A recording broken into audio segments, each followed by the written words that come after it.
Blog Talk Radio. Welcome to Last First Date Radio, featuring interviews with experts in dating, relating, and mating in midlife.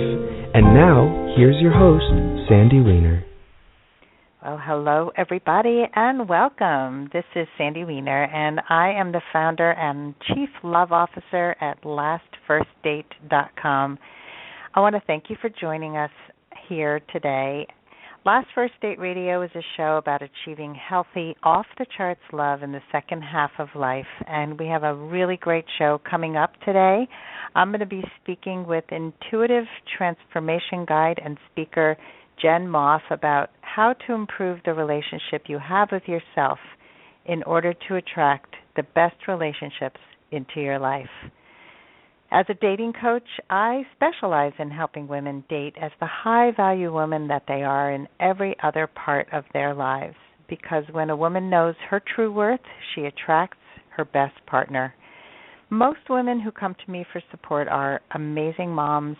They're successful in the workforce, but they have challenges when it comes to romantic relationships. And often we date like we're adolescents. No matter how old we are, we kind of get stuck in that adolescent stage. So we can be amazing, successful, independent, incredible people, and then when it comes to romance, we kind of go back to age 12 or 13. And I see women making the same mistakes over and over again. And one of the biggest mistakes I see them making without any awareness is that they bring that competitive edge that they have that helps them become so successful at work that they forget to turn it off when it comes to dating, that work mode. So whether it's how they dress on a date when they're all kind of buttoned up in three-piece suit looking, or they are giving off the message that they are so independent that they don't need a man, and a man who's a high-quality man is going to keep on walking, because unless a woman really conveys that she has the space in her life and really wants to be with a man and can find the room and the space and the relationship to make it work, the ability, the bandwidth to make it work, he's not going to have the patience to get to know her. So I help my clients really adapt more of their femininity into their life. And we often have this sort of masculine edge because it helps us to survive, and it has helped us through bad relationships, and it has helped us to thrive. But when it comes to dating, we have to start taking those guards down and really sink into that beautiful feminine self, because that's how you end up getting the relationship of your dreams. And what I've seen is a bunch of common mistakes in dating, especially dating over 40, and this applies to men and women. So no matter who you are, if you're dating over 40 and you would like to know how to do better, I have a free guide for you over on my website, LastFirstDate.com. Just go over there, and on my homepage, there's a place which you can fill out to get my free guide, and it is where I explain the top 3 mistakes that midlife daters make and how to turn them around so you can find lasting love. There are actionable tips that you can actually do today to start making change and start attracting in the love you deserve. Last First Date Radio is proud to be sponsored by Audible.com. If you sign up with Audible today, you're going to get 1 free audiobook and a 1-month trial. All you have to do is go to audible.com/lastfirstdate to grab your free month and your free book. And Audible is so fabulous. I don't know if you've tried it before, but you can download just about any book. They have over 180,000 titles. And grab a book, put it on your headset, and take it with you. You can take it on the road. You can take it where you exercise. I love audiobooks, and Audible is one of the best services around. So don't forget audible.com/lastfirstdate. And now for our special guest, Jen Moff. Moff, that's M-O-F-F. She is an intuitive transformation guide and speaker, and she specializes in teaching mindfulness. She has been trained in improvisation, and she's a former actor who commands audiences as she speaks across the country. Her first book is called RelationSH. It's going to be available in the spring of 2016. She has a degree in communication, and she's a certified relationship specialist by the American Psychotherapy Association. She's also a member of the Women's Speakers Association. I'm having trouble saying all these words today. Jen loves breakfast and has an unhealthy obsession with her Tempur-Pedic bed. Welcome to the show, Jen. Thank you so much for having me. My pleasure. So what's up with the bed? What's your obsession with your Tempur-Pedic? It's really hard to explain. When I say it's an unhealthy obsession, it pretty much is. But to make it sound more appropriate and sciencey, we spend a third of our lifetime asleep, and we really want to take care of ourselves all the time. So the support that thing gives me is unparalleled to any other mattress that I've ever owned or, slept on at a friend's house or in a hotel. It's really just amazing how the sleep I get has been improved because of that bad boy. So I can't rave about it enough. Well, okay. I also love my bed, and I have like a memory foam thing on it too. So there's nothing like getting a good night's sleep. I agree, and it's part of being a healthy person. So yeah. I think it's also cool that you have a background in acting and improvisation, and I am an active member of our Toastmasters organization here, and I am the Vice President of Public Relations this year, and I'm bringing an improv teacher for a workshop next week. So anybody who's been and in the area, I'm in Stamford, Connecticut, you can find me and just message me, and you're welcome to come. It's a free workshop, and it's going to be awesome. I know you're in Florida, right, Jen? Yeah, if I was up there, I'd be there in a heartbeat. I love that stuff to death. Yeah, it's great. It's great for being spontaneous, and I think that we can segue that into relationships, because I think that what happens often in relationships is that when people are dating, they are not spontaneous. They are so stiff.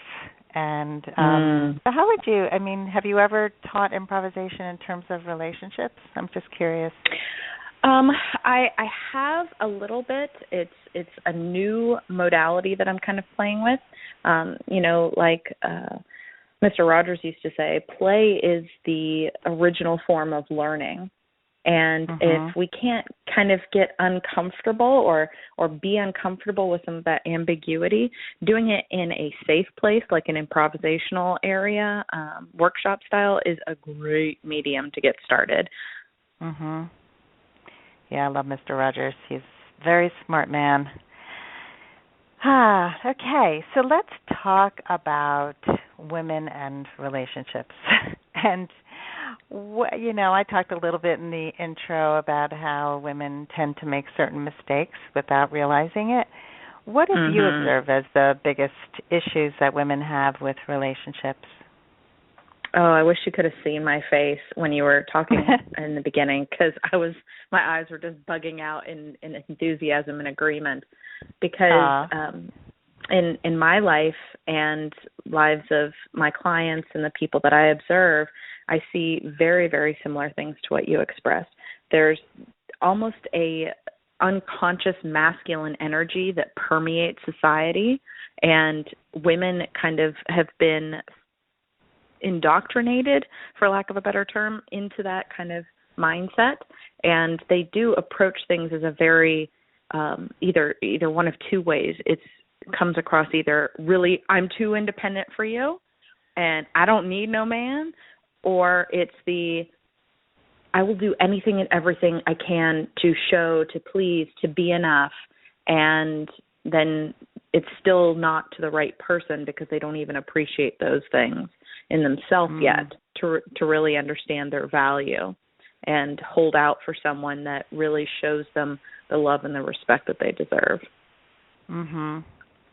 Yeah, it's interesting that you brought in the polar opposite where it's like I don't value myself at all and I'll do everything to please you. And often women who started out, this is my observation because I'm getting them 30 years after they got married often, and they were in marriages where they tried to please somebody who was not a good match and who was often emotionally abusive. And so then they became that independent, I don't need a man woman. So you can switch from one extreme to the other. Oh, absolutely.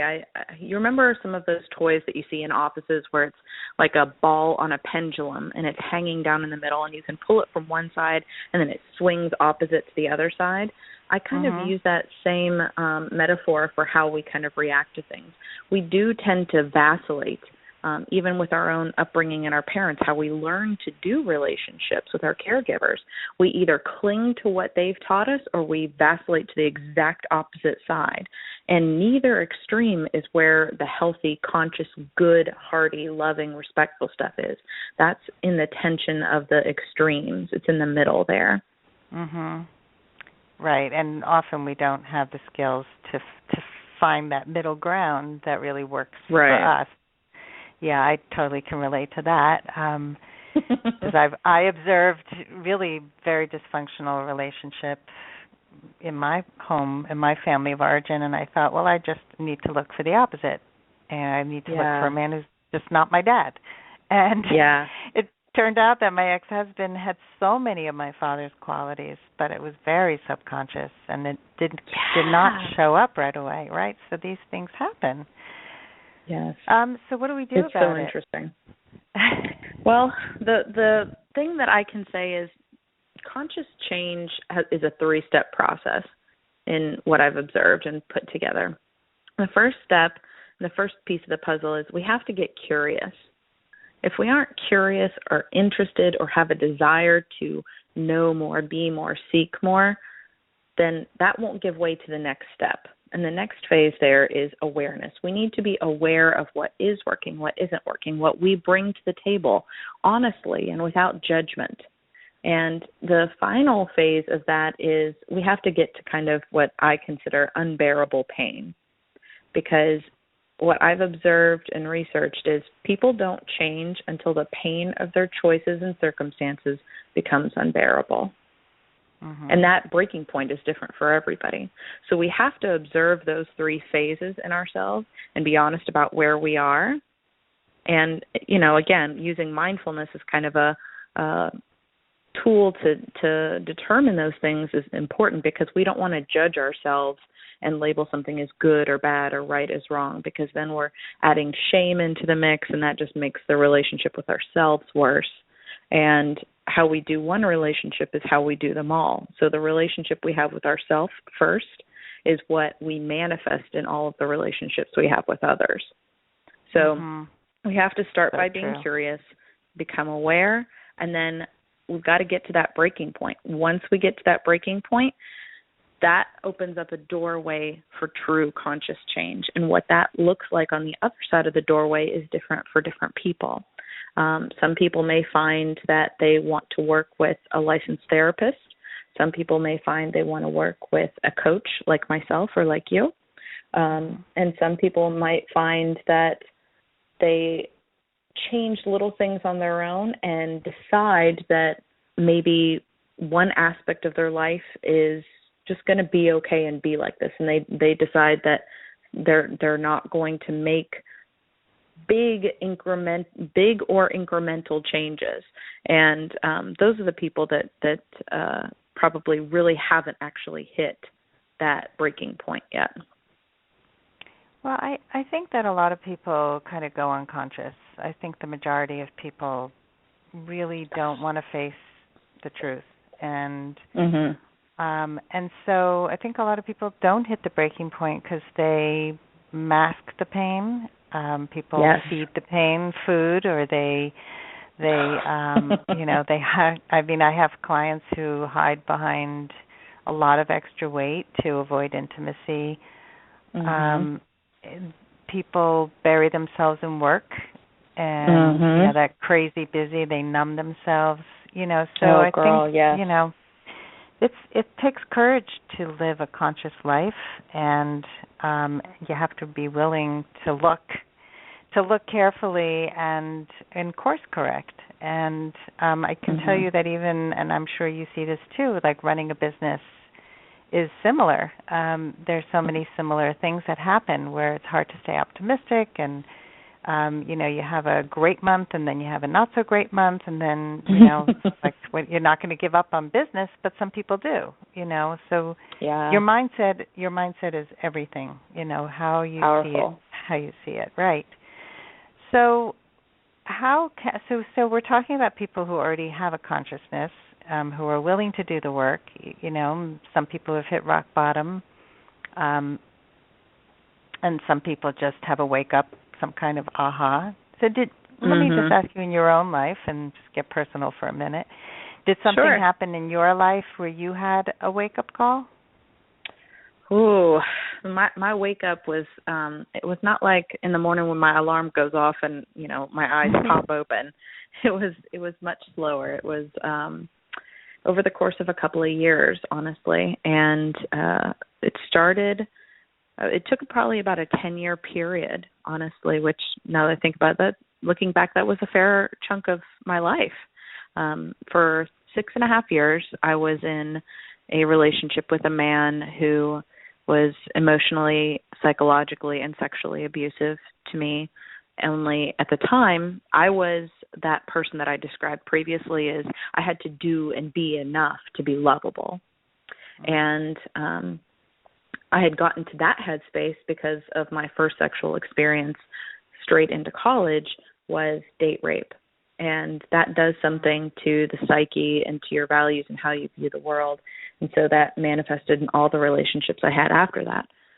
Once I was able to get out of the 6.5-year relationship, which wasn't nearly as frightening as I thought it was going to be, I found myself involved with another man about 4 months later, and he appeared out of nowhere, seemed to be super charming, wonderful, accepting of me, encouraging, and it was just what I wanted and needed at the time. Unfortunately, that relationship also manifested in something extremely toxic.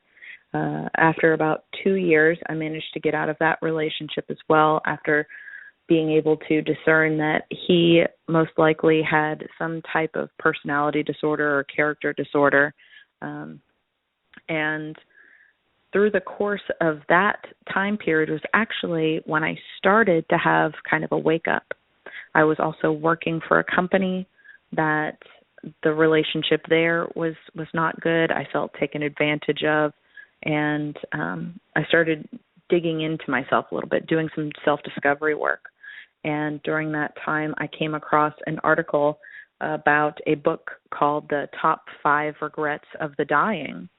And that's a book by Bronnie Ware.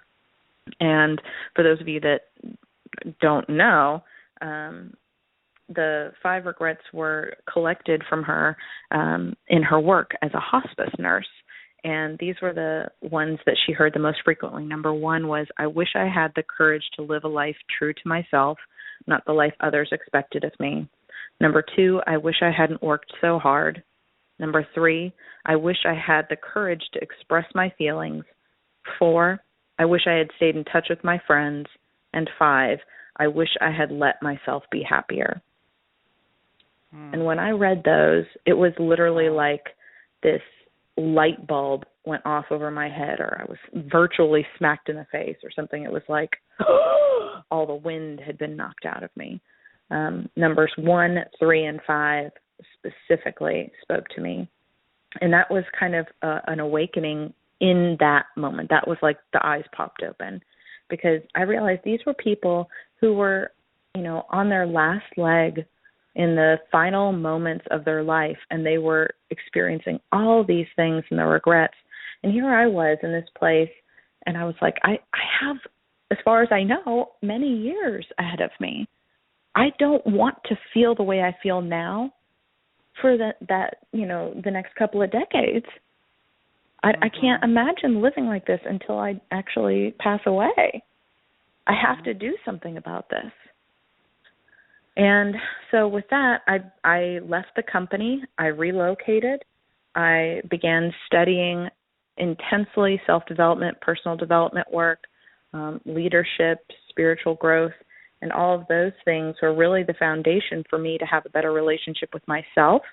And I found that as I grew, certain people in my life didn't understand the changes and they fell away.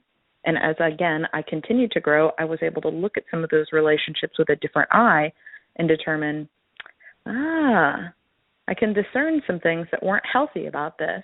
I can see some disrespect, some boundary crossing, some things on my part that I had allowed and I shouldn't have.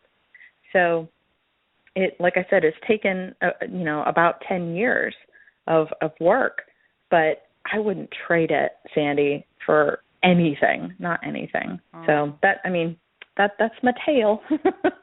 That's a great story. I mean, it's painful, and like you explained, you got to the unbearable pain place, and and you woke up to what you did not want to have in your life, and it's powerful. I can relate to your story in that I got to the end of my marriage and felt that was like almost a death sentence for me, because it was so dysfunctional for so long, and I felt so lost and unseen and out of alignment with my true self, and I couldn't be me. And you didn't even feel like you had a sense of self anymore, I bet. I did, because I always maintained my friendships and my life outside of my marriage, and I had enough of an awareness that I did keep some sense of self, because I do know many women who've lost themselves completely. I knew that I was okay, but I didn't realize the price I was paying. And so it's life is too short, and and to see people dying with regrets, and I watched. My dad was a coulda, woulda, shoulda guy, and his whole life was, I could have done this, I should have done this, I would have, and I was just like, oh my God, I cannot live my life that way. That is just so not okay. And we have choices. So, people like you who help people to become more mindful, and actually my son-in-law just started studying mindfulness, which is so cool. We were talking about that this weekend, awesome. And he's teaching my daughter, who is learning how to de-stress through mindfulness. So what are your 5 favorite mindfulness and relaxation apps, and tell us why they are? Oh, awesome. Love this question. Okay. There's a lot of technical and innovative kind of stuff that's coming out on the market, and so I'm always kind of amped up to test things out and see what's out there, because I'm a huge fan of creatives and their work and how, we're able to get access to certain things that we wouldn't have years ago. So I've got a handful that I currently have on my phone, and I'll throw in an extra one that's not on my phone, that's on my computer too. So I'll actually give you 6. Okay. So the first one is an app called Relax Melodies, and it's free. You can get it through iTunes and the Google Play Store. It does have the ability to purchase additional things in the app, but at base it is free. And the thing that I like about it is there are so many different sounds in the app that you can turn on and off to kind of create your own recipe, so to speak, of music, of just something that's going to sound good to you, because everybody's so different. Somebody might like the rain, somebody might like the rain soft, somebody might like it on a tin roof, someone might like the sound of someone singing like a soothing lullaby. There's all these different things in there, and I love how customizable that one is. The second one I like is called Calm, and the reason I like it is it's a great starter app And it's got very simple navigation, nature sounds in the background, and images to look at. So, like the idea of going on a vacation, it's just even thinking about and planning that is very relaxing. So having this kind of visual imagery and the sounds, using our senses to really transport ourselves there while we listen to the guided meditation is really great. My third favorite is a little bit different. This one is a bit more advanced. It's called ENSO, ENSO, and it's only on the iTunes store. And the reason I like it is because it doesn't have any guided meditation. All it is, it's just very simple and clean. It just has the ability to set timers with bells so that you can conduct your own meditation for yourself. And the timers, you can change the different sounds. They've got lots of different adjustments there. But the timers themselves are really great because you can set a countdown. So it's going to officially start in 10 seconds. And then the entire duration you can set for, say, 20 minutes or 10 minutes or an hour or 5 minutes, whatever. And then you can set incremental chimes to go off to kind of give you an idea of where you are in the entire meditation session. So I really like that one when I'm going to do some of my own work. And then my fourth favorite, these aren't in any fancy order either. So all the love goes equally to each of them. I like one called Headspace, and that's one of the newer ones that I've seen come out. It's really great because it has fun animated videos to kind of supplement the learning process, which, how I already talked about Mr. Rogers and improv. So, it's really important to have different ways for people to get information because we all learn in different ways. So I love that they incorporate videos. And they have some fun little Android and iTunes as well? Yes, it is. Okay. Sorry about that one. I thought I mentioned that for the others, and I didn't get for that one. It also has some alarms in it to help you stay mindful throughout the day, just to randomly go off for you to kind of bring your attention to that moment, which is really cool. And then they also have just a standard alarm to remind you to do that day's particular meditation. Sometimes getting into a new practice, we need some accountability. We need something to kind of build in that habit, and having that reminder is really helpful. And number 5 is Smiling Mind, which is available on iOS and Android. And that one was developed in partnership with IBM, which I think is really cool. I love seeing corporations get on the bandwagon to help out wellness programs and, holistic health benefits for their employees, and how that ripples out for people outside of that environment. So aside from how it was developed, it's also fun to me because it has these things like almost like you're playing a video game. They have achievements that you unlock as you do certain things within the app. And we all know how addictive video games are, so I think they were really smart in how they built that. And another cool thing about it is they have different programs for different age groups, all the way down to starting at 7 years of age, which is so cool to see because they're recognizing that the benefits when we start earlier with our neuroplasticity are much more long-lasting and so powerful.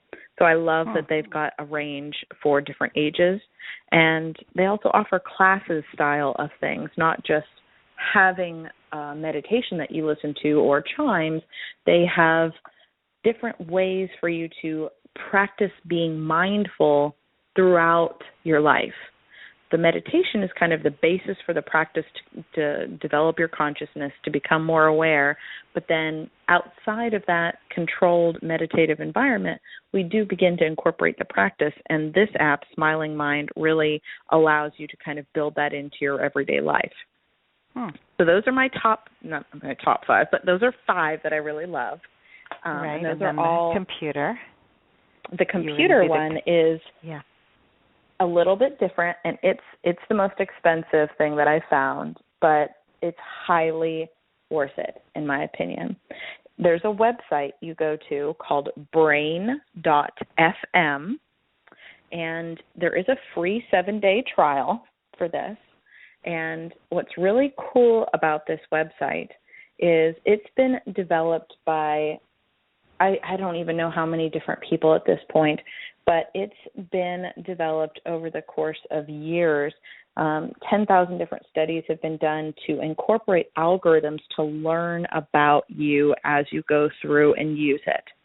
So it's very specific to you. All those other ones are great, but they're generic. They're not, hyper-specific and focused for your needs, which is something that I found can be lacking in the meditation and self-care space. So the thing I like about this is it learns. So in addition to it learning, there's 3 different things that you can pick from. You can choose to focus, to relax, or to sleep. And once you select what you want to do under each one of those, there's another choice. So, for example, if I wanted to focus, it gives me the option to focus when I'm doing intensive work or focus when I'm just maybe reading a book. And the algorithm changes depending on what your needs are, and there's a little questionnaire to determine how you're feeling, what you're experiencing anxiety about, different things like that. So it can adjust what you hear with binaural beats and the right sounds to really produce the desired effect in the mind. The relaxation track gives you the option to do a guided meditation in there or just a 15-minute quiet listening thing, which is really, really great. I find that one twice. Don't tell anyone, but I've fallen asleep. It's so relaxing. It's so great. So great. Oh, these are great. And go ahead. I'm sorry. Oh, my apologies. The sleep one gives you the option to take a nap or like a full night's rest. It's also really great too. That's great. So some people have trouble waking up from a nap or something, and so it helps to get you to sleep and wake you up. Yeah, it's really, really intense how wonderful it is. Yeah. This is terrific. So these are great ways for people to become more mindful and relax, and meditation is a huge benefit to your health, your mental health. So totally recommend that people try this. So as we come to a close, I just feel like there's so much more to say here, but what else would you recommend that people do to have the kind of conscious relationship, first with their self and then with others? Any other kind of foundational things that they should be doing? I think one of the biggest things that I see that is needed is for people to give themselves permission